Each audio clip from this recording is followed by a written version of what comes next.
Welcome to Passionate Reply, and welcome to Great Albums. Ever since I first conceived the idea of great albums, I've always intended it to reflect nothing other than my own personal canon. Not necessarily a list of albums that were influential, successful, or acclaimed by anybody's standards but my own. But in this installment, I'm making a somewhat uncharacteristic move and diving into an album that really doesn't need me to advocate for it. Hounds of Love by Kate Bush, often considered Bush's greatest masterpiece, if not one of the greatest albums of all time. Released in 1985, Hounds of Love was Bush's fifth studio LP. Her career had started off surprisingly strong in 1979, with the release of her debut single Wuthering Heights, written when Bush was only 19 years old. With a high-concept theme based around the titular novel by Emily Bronte, it would set the template for much of Bush's subsequent career. Irreverently eccentric, high-concept art pop with the intensely personal passion of a singular singer-songwriter. But just how much patience for that sort of thing does the general public have beyond letting the occasional Wuthering Heights through as a sort of novelty hit? Bush's subsequent work in the early 1980s met with inconsistent reception, with her fourth LP, 1982's The Dreaming, marking a particularly low point. The first album that Bush produced all by herself, The Dreaming took even more radical creative liberties, pushing her sound into increasingly experimental territory.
Following the fairly cold reception of The Dreaming, Bush took several years to produce her next album, but it would prove to be the one that redeemed her career and arguably turned her into a bigger star than ever before. Hounds of Love managed to stay true to the core principles of the Bush aesthetic, moody and introspective, full of rich and complex narratives, as well as musical risk-taking. But it honed and refined that sound into something that was also remarkably pop.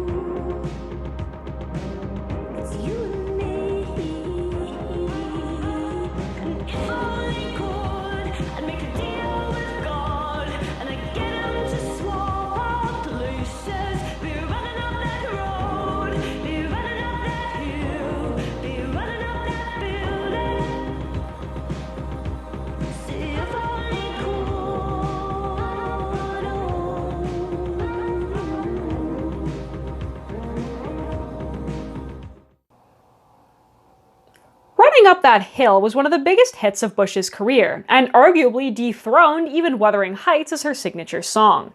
I think the secret to its success is its ability to balance Bush's experimental impulses with an intuitive, deep-felt emotional quality that makes her best work resonant in an accessible way. On paper, Running Up That Hill is as high concept as anything else in Bush's catalog. A song about making a deal with God to swap sexes with your lover and feel what life is like in another body. But at the same time, the song has an ability to work even if you don't know all of that.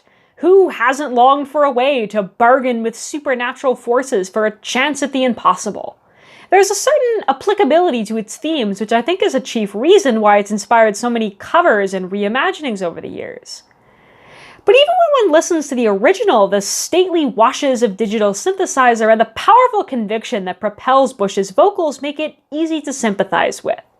It feels grounded and physical, rooted in the most carnal aspect of the human body. Positioned as the opening track of the album, Running Up That Hill feels like an obvious lead single in the best way possible. But it's worth noting that not everything on the album is quite so radio-friendly.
Perhaps one of Bush's most compelling narratives, cloud busting, is also, ostensibly, fairly high concept, portraying a heavily fictionalized episode from the life of Wilhelm Reich.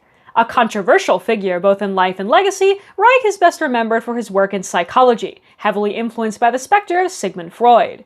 But cloud busting focuses on his later life fascination with the physical sciences, and his belief that a mystical energy called orgone was responsible for both human emotional woes as well as disturbances in the Earth's atmosphere. Reich attempted to develop a machine that could manipulate this energy and hence achieve the long-time dream of technological weather control, but there's no evidence his cloud buster really worked or that there's any such thing as orgone.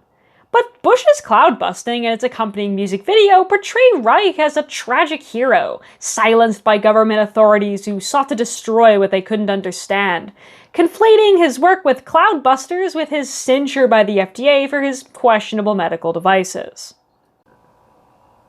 The song was inspired chiefly by the memoirs of Wilhelm Reich's son, Peter, with Bush explicitly portraying Peter's naive childhood perspective of his father. And that does allow for some substantial nuance here, but at some point we have to ask ourselves what responsibility an artist has to the truth. Cloud busting is the musical equivalent of a film that's based on a true story, and I see no reason why music can't be just as capable of spreading misinformation as the Oscar bait biopics of Hollywood. Just how accurate or how beautiful does a work of art need to be for us to allow a bit of playing loose with the facts for the sake of a great story?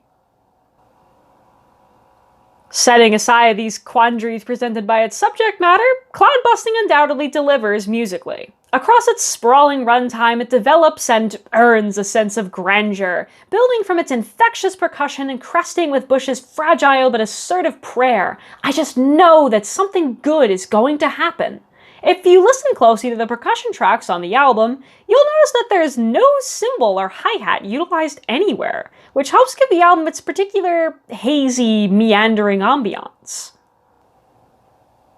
That effect is perhaps even more pronounced on the second side of the album. Hounds of Love is divided quite sharply into two sides. The first side, also subtitled Hounds of Love, opens with Running Up That Hill and finishes with Cloud Busting, which serves as something of a bridge between the two, combining a singable hook and a pop-like verse-chorus structure with a taste for more visionary narrative.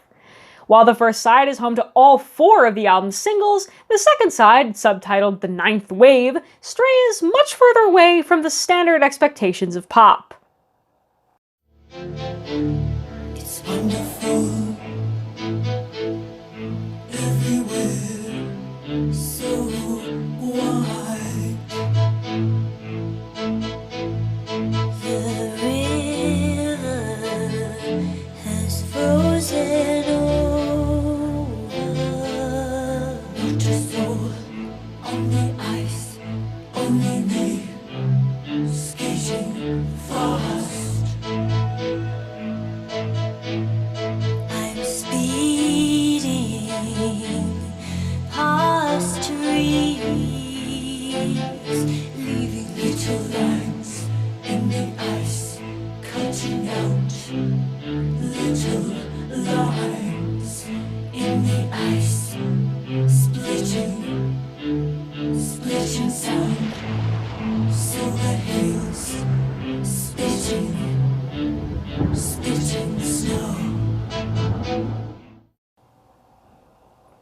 Going by the track listing, there are 7 tracks that make up the 9th wave, though their smooth transitions and willful defiance of verse-chorus structure create a seamless oratorio or song cycle feel, not unlike many of the great album sides of the prog tradition. The 9th wave also departs from the feel of the first side in its instrumentation. While the Hounds of Love side has its fair share of exotic instruments, such as a balalaika and Running Up That Hill and a didgeridoo on Cloud Busting, the 9th wave is more richly Baroque, with elements like that jarring violin on Under Ice.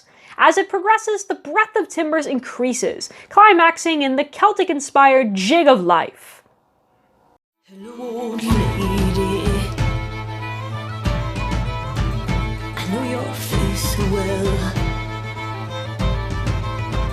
I know it well. She says, na na na na na na na na. Be sitting in your mirror now is the place where the crossroads meet. When you look into the future, never, never say goodbye to my heart of your life.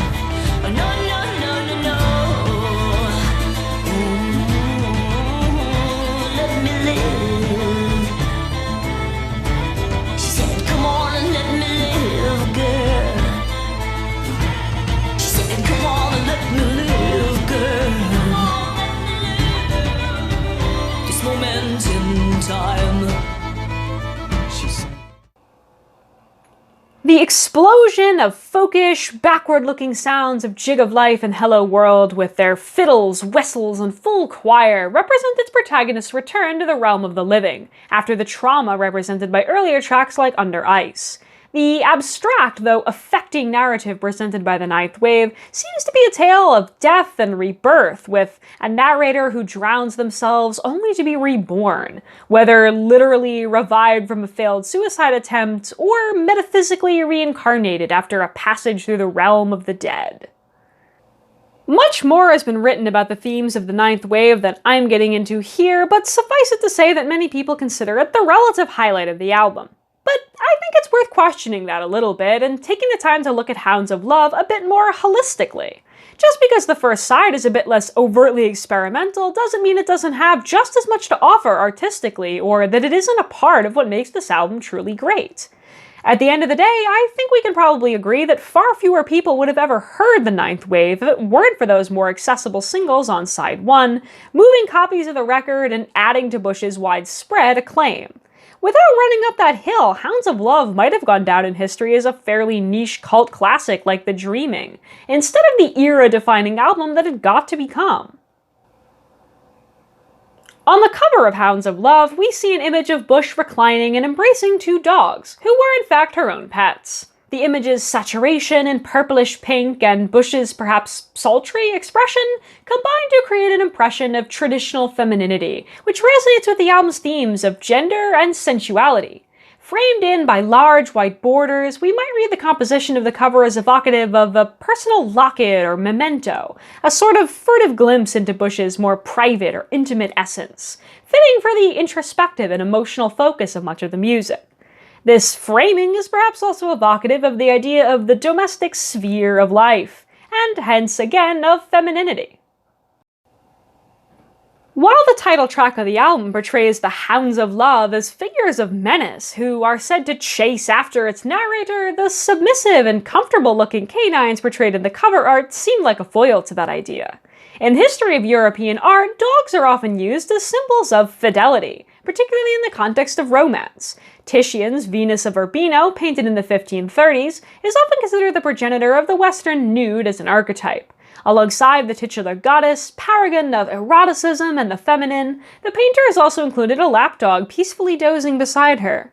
It's tempting to see the composition of the cover of Hounds of Love as doing something similar, invoking confident sensuality alongside a symbol of faithfulness to portray the essence of idealized love. After the release of Hounds of Love, Bush would once again take several years to produce her next LP, 1989's The Sensual World. More closely related to the 9th wave than the A-side of Hounds of Love, it was nonetheless another commercial and mainstream success for the artist.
mid-90s to the mid-noughties, Bush took an extended hiatus from music, focusing instead on her family and her personal life. Despite uncertainty surrounding the future of her career, she would eventually return to the public spotlight in the 21st century, and remains active, if somewhat intermittently, to the present day. At this point, it's safe to say that Bush has a fairly enviable position, having lived long enough to become a cultural institution and able to bask in the cult following her unmistakable and distinctive work has earned her. For as much as I've praised the more commercial side of Hounds of Love in this piece, I still believe in the power of the truly unfettered creative soul, and I'm still happy for Bush that she's achieved that kind of freedom. My favorite track from either side of Hounds of Love would have to be The Big Sky. In the context of the album, it stands out for its rousing, triumphant crescendo of energy, a marked difference from the languid, introspective sensibility that dominates most of the material. And it manages that without bringing the cymbals back either. Thematically, its emphasis on weather and the sky prefigures that of cloud busting, perhaps providing a more hopeful and naive vision of what weather can do, which resists being clouded by political drama. That's all I have for today. As always, thank you all for listening.